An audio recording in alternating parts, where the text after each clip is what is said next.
ನಮಸ್ಕಾರ ಸ್ನೇಹಿತರೆ. ಇವತ್ತು ನಾವು ಹೇಳೋ ಕತೆ ಯಾವುದೋ ಸಿನಿಮಾ ಕಥೆಯಲ್ಲ, ಯಾರೋ ಬರೆದ ಫಿಕ್ಷನ್ ಕೂಡ ಅಲ್ಲ. ಇದು ಬೆಂಗಳೂರಿನ ಸಮೀಪ ನಡೆದಿರುವ ನಿಜವಾದ ಘಟನೆ. ಒಬ್ಬ ಯುವ ಟೆಕ್ಕಿ ಒಬ್ಬನೇ ಟ್ರೆಕ್ಕಿಂಗ್ಗೆ ಹೋಗಿದ್ದ. ಆದರೆ ಆ ಟ್ರೆಕ್ಕಿಂಗ್ ನಂತರ ಆತ ಎಲ್ಲಿದ್ದಾನೆ ಅನ್ನೋದು ಇವತ್ತಿಗೂ ಪ್ರಶ್ನೆಯಾಗಿಯೇ ಉಳಿದಿದೆ.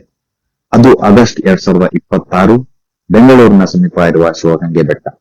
ಪ್ರಕೃತಿಯ ಸೌಂದರ್ಯ, ಕಲ್ಲಿನ ಬೆಟ್ಟಗಳು, ಕಾಡಿನ ಪ್ರದೇಶ. ಟ್ರೆಕ್ಕಿಂಗ್ ಮಾಡುವವರಿಗೆ ಇದು ಬಹಳ ಪರಿಚಿತವಾದ ಸ್ಥಳ. ಆದರೆ ಇದೇ ಬೆಟ್ಟದಲ್ಲಿ 31 ವರ್ಷದ ಅದ್ವೈತ್ ಉಪಾಧ್ಯಾಯ ಎಂಬ ಯುವಕ ಸೋಲೋ ಟ್ರೆಕ್ಗೆ ತೆರಳಿದ್ದ. ಅದು ಸಾಮಾನ್ಯ ಟ್ರೆಕ್ಕಿಂಗ್ ಆಗಿರಬಹುದು ಎಂದು ಎಲ್ಲರೂ ಅಂದುಕೊಂಡಿದ್ದರು. ಆದರೆ ಅದರ ನಂತರ ಅವರಿಂದ ಯಾವುದೇ ಮಾಹಿತಿ ಬರಲಿಲ್ಲ. ಕುಟುಂಬದವರಿಗೆ ಆತ ಸಂಪರ್ಕಕ್ಕೆ ಸಿಗದೆ ಹೋದಾಗ ಆತಂಕ ಶುರುವಾಯಿತು.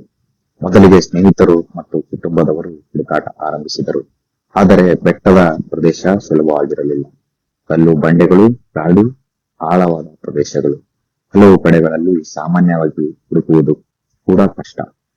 ವಿಷಯ ಪೊಲೀಸರಿಗೆ ತಲುಪಿತು. ನಂತರ ರೆಸ್ಕ್ಯೂ ಟೀಮ್ ಹುಡುಕಾಟ ಆರಂಭಿಸಿದವು. ಆದರೆ ಇಲ್ಲಿ ಒಂದು ದೊಡ್ಡ ಸವಾಲು ಇತ್ತು. ಬೆಟ್ಟದ ಟೆರೆನ್ ಕೆಲವು ಪ್ರದೇಶಗಳಿಗೆ ಕಾಲ್ನಡಿಗೆಯಲ್ಲಿ ಹೋಗುವುದೇ ಕಷ್ಟ. ಹಾಗಾಗಿ ಹುಡುಕಾಟವನ್ನು ಇನ್ನಷ್ಟು ವಿಸ್ತರಿಸಲಾಯಿತು. ವಿಶೇಷ ತಂಡಗಳನ್ನು ಬಳಸಲಾಯಿತು ಮತ್ತು ಈಗ ಹೈ ಡೆಫಿನಿಷನ್ ಡ್ರೋನ್ಸ್ ಮೂಲಕವೂ ಬೆಟ್ಟದ ಪ್ರದೇಶವನ್ನು ಪರಿಶೀಲಿಸಲಾಗುತ್ತಿದೆ. ಪ್ರತಿ ಕಲ್ಲಿನ ಹಿಂದೆ, ಪ್ರತಿ ಕಾಡಿನ ಭಾಗದಲ್ಲಿ ಪ್ರತಿ ಸಾಧ್ಯತೆಯನ್ನು ಪರಿಶೀಲಿಸಲಾಗುತ್ತಿದೆ. ಆದರೆ ಈ ಪ್ರಕರಣದಲ್ಲಿ ಎಲ್ಲರನ್ನೂ ಕಾಡುತ್ತಿರುವ ಪ್ರಶ್ನೆ ಒಂದೇ: ಅದ್ವೈತ್ ನಿಖರವಾಗಿ ಎಲ್ಲಿಗೆ ಹೋದರು? ಅವರು ಟ್ರೆಕ್ಕಿಂಗ್ ಮಾಡುವಾಗ ಏನಾದರೂ ಅಪಾಯ ಸಂಭವಿಸಿತಾ? ಅಥವಾ ದಾರಿ ತಪ್ಪಿದ್ದಾರಾ? ಯಾವುದಾದರೂ ದುರ್ಘಟನೆ ಸಂಭವಿಸಿತಾ? ಇದಕ್ಕೆ ಸಂಬಂಧಿಸಿದಂತೆ ಅಧಿಕಾರಿಗಳ ಹುಡುಕಾಟ ಮುಂದುವರೆದಿದೆ. ಇಂತಹ ಘಟನೆಗಳು ನಮಗೆ ಒಂದು ಮುಖ್ಯ ವಿಷಯವನ್ನು ನೆನಪಿಸುತ್ತವೆ. ಟ್ರೆಕ್ಕಿಂಗ್ ಅಂದ್ರೆ ಕೇವಲ ಅಡ್ವೆಂಚರ್ ಅಲ್ಲ. ಪ್ರಕೃತಿ ಎಷ್ಟು ಸುಂದರವಾಗುತ್ತದೆಯೋ ಅಷ್ಟೇ ಅನ್ರಿಡಕ್ಟಬಲ್ ಕೂಡ ಆಗಿರಬಹುದು. ವಿಶೇಷವಾಗಿ ಒಬ್ಬರೇ ಟ್ರೆಕ್ಕಿಂಗ್ ಹೋಗುವಾಗ ಸ್ಥಳದ ಬಗ್ಗೆ ಸಂಪೂರ್ಣ ಮಾಹಿತಿ ಇರಬೇಕು. Phone battery, emergency contacts, location sharing ಮತ್ತು ಮುಖ್ಯವಾಗಿ ನಾವು ಯಾವ ರೂಟ್ ನಲ್ಲಿ ಹೋಗುತ್ತಿದ್ದೇವೆ ಅನ್ನೋದನ್ನು ಕುಟುಂಬದವರಿಗೆ ಅಥವಾ ಸ್ನೇಹಿತರಿಗೆ ತಿಳಿಸಿರಬೇಕು. ಇವತ್ತು ಶಿವಗಂಗೆ ಬೆಟ್ಟದಲ್ಲಿ ನಡೆಯುತ್ತಿರುವ ಹುಡುಕಾಟದ ಪ್ರತಿಯೊಂದು ನಿಮಿಷವೂ ಕುಟುಂಬಕ್ಕೆ ಬಹಳ ಮುಖ್ಯ. ರೆಸ್ಕ್ಯೂ ತಂಡಗಳು ತಮ್ಮಿಂದ ಸಾಧ್ಯವಾದಷ್ಟು ಪ್ರದೇಶವನ್ನು ಪರಿಶೀಲಿಸುತ್ತಿವೆ. ಡ್ರೋನ್ ಬಳಸಿ ಕಷ್ಟವಾದ ಪ್ರದೇಶಗಳನ್ನು ಸ್ಕ್ಯಾನ್ ಮಾಡಲಾಗುತ್ತಿದೆ. ಆದರೆ ಈ ಕಥೆಯ ಅಂತ್ಯ ಇನ್ನೂ ನಮಗೆ ಗೊತ್ತಿಲ್ಲ.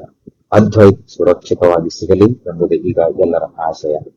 ಸ್ನೇಹಿತರೆ, ಕೆಲವೊಮ್ಮೆ ನಾವು ಅಡ್ವೆಂಚರ್ ಅಂತ ಹೊರಡುವ ಒಂದು ಸಣ್ಣ ಪ್ರಯಾಣ ನಮ್ಮ ಜೀವನದಲ್ಲಿ ಮರೆಯಲಾಗದ ಘಟನೆಯಾಗಿ ಬದಲಾಗಬಹುದು. ಆದ್ದರಿಂದ ನೀವು ಕೂಡ ಟ್ರೆಕ್ಕಿಂಗ್ ಅಥವಾ ಸೋಲೋ ಟ್ರಾವೆಲ್ ಮಾಡುವಾಗ ಅಡ್ವೆಂಚರ್ಗಿಂತ ಮೊದಲು ಸೇಫ್ಟಿ ಮುಖ್ಯ. ಈ ನಿಜ ಘಟನೆಯ ಬಗ್ಗೆ ನಿಮಗೆ ಏನನಿಸುತ್ತದೆ? ಕಾಮೆಂಟ್ ನಲ್ಲಿ ನಿಮ್ಮ ಅಭಿಪ್ರಾಯವನ್ನು ತಿಳಿಸಿ. ಇಂತಹ ನಿಜ ಘಟನೆಗಳು, ಬೆಂಗಳೂರು ಮತ್ತು ಕರ್ನಾಟಕದ ಪ್ರಮುಖ ಸುದ್ದಿಗಳನ್ನು ಕನ್ನಡದಲ್ಲಿ ತಿಳಿದುಕೊಳ್ಳಲು ನಮ್ಮ ಚಾನೆಲ್ಗೆ ಸಬ್ಸ್ಕ್ರೈಬ್ ಮಾಡಿಕೊಳ್ಳಿ. ಮತ್ತೊಂದು ನಿಜ ಘಟನೆಯೊಂದಿಗೆ ಮತ್ತೆ ಸಿಗೋಣ. ಧನ್ಯವಾದಗಳು.